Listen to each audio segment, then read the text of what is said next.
राम राम भाई, सारा ने किया वो। उम्मीद करता हूं कि आप लोगों की तैयारी बहुत बढ़िया चल रही है, आप लोग बहुत अच्छे से तैयारी कर रहे हो। और आप लोगों से एक निवेदन है कि अगर आप लोगों ने इस चैनल को सब्सक्राइब नहीं किया है तो भाई लोगों सब्सक्राइब कर लो, क्योंकि आगामी परीक्षा के अंदर आपके पीछे जो छपा हुआ कंटेंट है ये आपके लिए बहुत उपयोगी रहने वाला है और क्लास से बैक टू बैक आएगी। अब आपको देखना है कि आप लोग इस चैनल को सब्सक्राइब करके अच्छे तरीके से रूटीन के अंदर जनवरी टू लेके सितंबर तक का जो आपका करंट अफेयर है उसके अच्छा वाला कंटेंट आपको मिले तो आप लोग कर लो। और आप लोगों से निवेदन है कि इस चैनल को भाई लोगों सपोर्ट करो, ठीक है। तो आज अपनी जनवरी माह का संपूर्ण करंट अफेयर का मोस्ट जो भी करंट अफेयर की क्लासें देखी, वो बुक्स रीड किया, उसके बाद में उसमें अच्छा कंटेंट मिला, वो आपके सामने आज अपने प्रेजेंट करेंगे। और अच्छे से जुड़कर अंत तक वीडियो देखना, क्योंकि आपको इस वीडियो को देखने के बाद में आपको लगेगा कि वास्तव में बहुत बढ़िया कंटेंट लेके आ रहे हैं और आप लोगों को फायदा भी होगा। और हम उम्मीद करते हैं कि आप जुड़े रहोगे निरंतर हमारे YouTube चैनल के सदस्य के रूप में। तो अपने शुरू करते हैं इस क्लास को। अभी अपना जो पहला पॉइंट रहेगा वो है भारत सोलर एक्सपो 2025। इसका आयोजन कहां पे हुआ तो आप लोगों को पता होना चाहिए। इसका आयोजन हुआ जयपुर में। 17 से लेकर 19 जनवरी के बीच में इसका आयोजन हुआ और इसके उद्घाटन करता है वो है लोकसभा अध्यक्ष ओम जी बिरला, जो कहां से है, अपने राजस्थान के कोटा जिले से बिलोंग करते हैं। और ये संस्करण आपको पता होना चाहिए कौन सा संस्करण था, तो ये संस्करण था चौथा संस्करण रहा है। चौथा संस्करण के रूप में ये solar expo, Bharat solar expo का आयोजन हुआ है चौथे संस्करण के रूप में। तो ध्यान रखना इस सोलर एक्सपो के बारे में। इसके नीचे जो कंटेंट छिपा है ये भी आप लोगों को दिखाया जा रहा है। और अपने देखेंगे कि सौर ऊर्जा में राजस्थान का स्थान कौन सा है, तो आपको बताना है। प्रथम है, सभी बच्चों को पता है मुझे लगता है, सौर ऊर्जा जो नीति है, पहली सौर ऊर्जा नीति कब आई सभी को पता है, 2011 में आई। लेकिन आपको डेट भी ध्यान में रखनी है, 19 अप्रैल है भाई, 19 अप्रैल 2011 को आई। 19 अप्रैल को कौन सा दिवस मनाया जाता है ये आप लोग मुझे कमेंट बॉक्स में बताओगे और मुझे लगेगा कि भाई हाँ, इस बच्चे की अच्छी तैयारी चल रही है। मैं आपके कमेंट्स के रिप्लाई भी करूंगा। तीसरी जो सौर ऊर्जा नीति है, जो नवीन सौर ऊर्जा नीति है, वो कब आई? वो आई 18 दिसंबर 2019 को आई। 18 दिसंबर 2019 को नई सौर ऊर्जा नीति आई है, जो कौन सी थी? 3 नंबर सौर ऊर्जा नीति थी। अब देखो दूसरी सौर ऊर्जा नीति, ये भी कभी पूछ सकते हैं आपसे, 8 अक्टूबर 2014 को आई। ठीक है, अब देखते हैं पवन ऊर्जा के बारे में। पवन ऊर्जा में राजस्थान का स्थान कौन सा है, तो आपको बताना है 5वां स्थान है। कौन सा स्थान है? 5वां स्थान है। पवन ऊर्जा में 5वां स्थान है। और ये पहली पवन ऊर्जा नीति है, ये 18 जुलाई 2012 को आई। और जो दूसरी है वो 18 दिसंबर 2019 को आई। और 18 दिसंबर 2019 को ही आपको पता है तीसरी सौर ऊर्जा नीति आई। सौर ऊर्जा और पवन ऊर्जा आपको पता होना चाहिए कि ये गैर परंपरागत स्रोत के अंदर शामिल होते हैं। अब देखो विश्व में वेटलैंड सिटी पूछा जाए आपसे, वेटलैंड सिटी कितनी है, तो आपको बताना है 31। ये एक अच्छा शॉर्ट कंटेंट है करंट अफेयर का और आपके लिए बहुमूल्य है। ठीक है भाई। अब देखो ना तो कोई ऑब्जेक्टिव है ना सीधा आपके सामने डाटा है, आपको क्या करना है, स्कैन करना है अच्छे तरीके से और अपनी परीक्षा के अंदर बढ़िया परफॉर्मेंस दिखानी है। ठीक है, आपसे पूछा जाए वेटलैंड सिटी, तो आपको बताना है 31 है विश्व में। और अभी हाल फिलहाल के अंदर अपने राजस्थान से उदयपुर शहर को वेटलैंड सिटी के रूप में सम्मिलित किया गया। और इसके अलावा अपना जो पड़ोसी राज्य है MP से इंदौर को चुना गया। ठीक है, अब विश्व में वेटलैंड क्षेत्र पूछा जाए तो आपको पता होना चाहिए कि इंडिया के अंदर विश्व में कितने हैं? 93 है। और मैक्सिमम भारत में पूछा जाए कहां पर है, सबसे ज्यादा कहां पर है, तो आपको याद रखना है दिमाग में कि तमिलनाडु में है। तमिलनाडु के अंदर मैक्सिमम कितने हैं? लगभग 20 के लगभग है वेटलैंड क्षेत्र। ठीक है, और अभी जो नए जुड़े हैं उनके भी नाम आपको याद रखना है। अब देखो जयपुर इंटरनेशनल फिल्म फेस्टिवल 2025, इसका संस्करण आपको बताना है कि कौन सा संस्करण था। ये जयपुर में हुआ है 17 टू 21 जनवरी के बीच में। जनवरी माह का जो करंट अफेयर आपके सामने चल रहा है उसमें से आपके सामने है कि जयपुर इंटरनेशनल फिल्म फेस्टिवल 2025 का संस्करण ये था 17वां संस्करण। ये कौन सा संस्करण था? 17वां संस्करण था। लाइफ टाइम अचीवमेंट अवार्ड इसमें मिला है यश राज को। और ये ध्यान में रखना, वेरी वेरी मोस्ट इंपॉर्टेंट, बहुत कीमती पर्सन।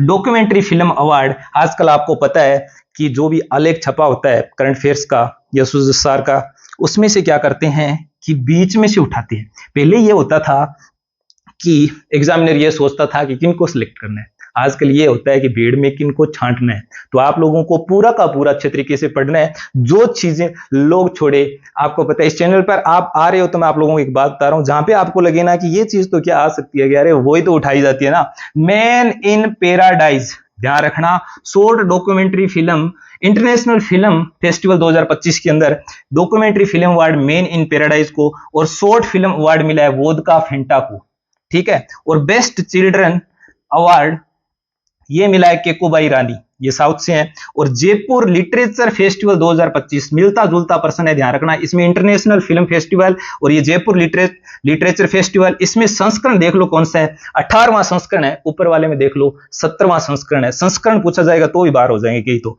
आयोजन देखो भाई, इसका होटल क्लार्क, जयपुर में होटल क्लार्क कहां पर है, जयपुर के अंदर है। और 8वां द्वारका प्रसाद अवार्ड ये मोस्ट हो जाता है, किसको मिला है, स्वानंद किरकिरे को मिला है। किसको मिला है, स्वानंद किरकिरे को मिला है। द्वारका, ले द्वारका का नाम सुहा करके कुरकुरा खा लेना, आपको पता लग जाएगा कि हाँ भाई मैंने द्वारका प्रसाद अवार्ड देखा, उसमें नाम था स्वानंद किरकिरा। और सर ने क्या बताया कि जब भी कुरकुरा खाते हैं सुहा करके कुरकुरा खाते हो, चटपटे कुरकुरे खाते हो ना, मत खाया करो, खराब करते हैं। कन्हैया लाल सेठिया अवार्ड किसे मिला है, यह भी इंपॉर्टेंट है। 10वां कन्हैया लाल सेठिया अवार्ड मिला है बद्री नारायण को। 10वां कन्हैया लाल सेठिया अवार्ड किसे मिला है, बद्री नारायण को। कन्हैया लाल जी सेठिया कहां के निवासी थे, चूरू जिले के निवासी थे, आप लोग पढ़ते हो, ठीक है। स्वदेशी एंटी टैंक नाग मिसाइल, देखो इसको बोलते हैं फायर एंड फॉरगेट, दागो और भूल जाओ। इसको है ना भूलना नहीं, इस कंटेंट को नहीं भूलना, ये इस मिसाइल के लिए। आप है ना वहां पर ध्यान रखना, पेपर देने के बाद में चीजें भूल जाओ कि रिजल्ट आने के बाद में देखेंगे, है ना।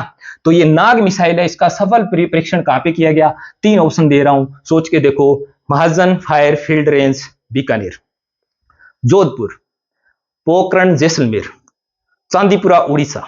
बता दो भाई कहां पर हुई। अब कुछ लोग सोच रहे हैं कहां पर हुआ होगा, तो देख लो भाई, आपको बताने आए पोखरण जैसलमेर में हुआ है, ध्यान रखना, जैसलमेर में, ठीक है। अच्छा प्रश्न था इसलिए आपके सामने है। 1 to 31 जनवरी, 1 से 31 जनवरी के बीच में राष्ट्रीय सड़क सुरक्षा जो माह मनाया गया है, इसमें इसकी थीम क्या थी। देखो भाई, आप लोगों के लिए सरकार कितनी फिक्र कर रही है। जब भी आप मेरा आपसे हाथ जोड़कर निवेदन है कि जब भी आप बाइक है उसको कहीं पे बाइक राइडिंग के लिए जाओ तो आपके सर पर हेलमेट होना चाहिए, ठीक है। और आप कोई भी 2 पहिया या 4 व्हीकल चला रहे हो तो उसका स्पीड स्लो रखो, ठीक है। क्योंकि गवर्नमेंट को आपकी जान की फिक्र है, आपकी जान बहुत बहुमूल्य है, तो अपनी जान की परवाह करो और अपना राइड करते समय अपनी सेफ्टी का ध्यान रखो। इसकी भाई क्या थी, देखो मैंने बीच बीच में बातों बातों में आपको आंसर बता दिया। परवाह, इसका क्या है भाई, परवाह थीम थी, परवाह थीम थी। अब देखो आगे एक है अप्रेजल समिति बनी है, नेशनल अप्रेजल समिति, इसके 2 सदस्य नियुक्त हुए हैं। इतना अच्छा प्रश्न है, भानु भारती और दौलत वेद, इन दोनों का नाम ध्यान रखना। अप्रेजल समिति के 2 सदस्य नियुक्त हुए हैं। जनवरी माह का करंट अफेयर चल रहा है जिसमें से मोस्ट क्वेश्चन आपके सामने है। अब देखो इस कंटेंट को कोई लाइक नहीं करेगा या सपोर्ट नहीं करेगा तो भाई वो देखो अपने अंतरात्मा से सोच के देखो कि आपको इस चैनल को सपोर्ट करना चाहिए, शेयर करना चाहिए अपने पढ़ने वाले विद्यार्थियों को भी। आ जाओ भाई, सर को अपने सपोर्ट करते हैं और बैक टू बैक हमारे को क्या मिलेगा, कंटेंट मिलेगा। बैक टू बैक क्लासें आएंगी, चाहे वो रीट के साइकोलॉजी की हो, चाहे शिक्षण विधियों की हो, चाहे वो हिस्ट्री का हो, पॉलिटिकल का हो, जितने भी सब्जेक्ट है सबके शानदार कंटेंट आपके सामने। ज्यादा देर अपने ना करते हुए, आपका भी समय कीमती है। राजस्थान में बढ़ते कदम शिक्षा की ओर, इसका नाम परिवर्तन हो गया 2025 में। इसका नाम क्या रखा है, मुख्यमंत्री शिक्षित अभियान। मुख्यमंत्री शिक्षित अभियान, राजस्थान में बढ़ते कदम शिक्षा की ओर, इसका नाम चेंज करके क्या हो गया है, मुख्यमंत्री शिक्षित अभियान। अब देखो एक रामेर तालाब है, इसको रासव ग्राम का दर्जा मिला है। अब मैं ये सोचूंगा कि जो विद्यार्थी इस कंटेंट को अंत तक देख रहा है, देखो कई तो चले गए ना, छोड़ के स्किप करके चले गए। अब जो विद्यार्थी अंत तक देख रहा है वो मुझे बताएगा कि रामेर तालाब कहां पर है, ठीक है। और यहां से एक बालिका थी जो क्रिकेट में काफी फेमस हुई थी, और ये जो रासव ग्राम का दर्जा मिला है, ये रामेर तालाब है जो कहां पर है, ये आपको मुझे बताना है। अब देखो खेल परिदृश्य में 2 चुनिंदा क्वेश्चन आपके सामने है। खेल खिलाड़ियों से संबंधित ऐसे प्रश्न पूछे जाते हैं कि भाई आप हमें बताइए कि इस खिलाड़ी का संबंध कौन से खेल से है, तो आप मुझे बताइए। मोनिका जाट का संबंध मैं आपको बता दूं साइकिलिंग से है, ठीक है। और मोनिका चौधरी, इनका संबंध है वुशु से, ध्यान रखना। चौधरी साहब किससे हैं? वुसु से। और जाट साहब किससे हैं? साइंकलिंग से है, ध्यान रखना। और आगे एक अच्छा क्वेश्चन आपके सामने, वैश्विक चुनाव प्रबंधन पुरस्कार किसे मिला है? निर्वाचन आयुक्त मधुकर गुप्ता को मिला है। निर्वाचन अधिकारी पूछा जाए तो नवीन महाजन, सब बच्चों को याद है। 31वां ऊंट महोत्सव ये जनवरी माह में मनाया गया था। ये महोत्सव आपको पता है कहां पर मनाया जाता है? सभी बच्चों को पता है, ठीक है। मिस्टर बीकाणा, ये मिस्टर बीकाणा किसे मिला है? योगेश सेवक को। और मिस मरवण महक दफ्तरी को मिला है। मिस्टर बीकाणा, योगेश सेवक, अच्छे से नाम ध्यान रखना। और मिस मरवण आपको पता होना चाहिए, महक दफ्तरी को मिला है। और अब मैं आप लोगों से एक बात पूछता हूं कि अगर आप इस चैनल पर रहते हो तो आप लोग कोई भी जो भी मेरा वीडियो देख रहे हैं उससे मेरा निवेदन है कि अच्छे तरीके से अपनी पढ़ाई को जारी रखें, अपनी पढ़ाई को बीट ना करें और रोजाना निरंतरता के साथ में चैनल पर जो भी वीडियो डाले जा रहे हैं उनको अच्छे से लाइक करें, शेयर करें और अपनी जो आने वाली भर्तियां हैं उनको टारगेट करते रहें। अब देखो 1 महीने बाद में वीडियो का एग्जाम है और वीडियो एग्जाम से पहले मेरा यह टारगेट रहेगा कि जितना भी करंट अफेयर है वो आपके सामने शॉर्ट रूप में, और रीट भर्ती परीक्षा है उससे पहले जितना कंटेंट हो सके रीट का वो सब आपके सामने प्रेजेंट किया जाए। तो कैसी लगी कमेंट बॉक्स में बताना कि ये शॉर्ट कंटेंट कैसा लगा। तो आप लोगों का सहयोग बना रहे, यही मेरी अपेक्षा रहेगी आप लोगों से। जय हिंद, जय भारत।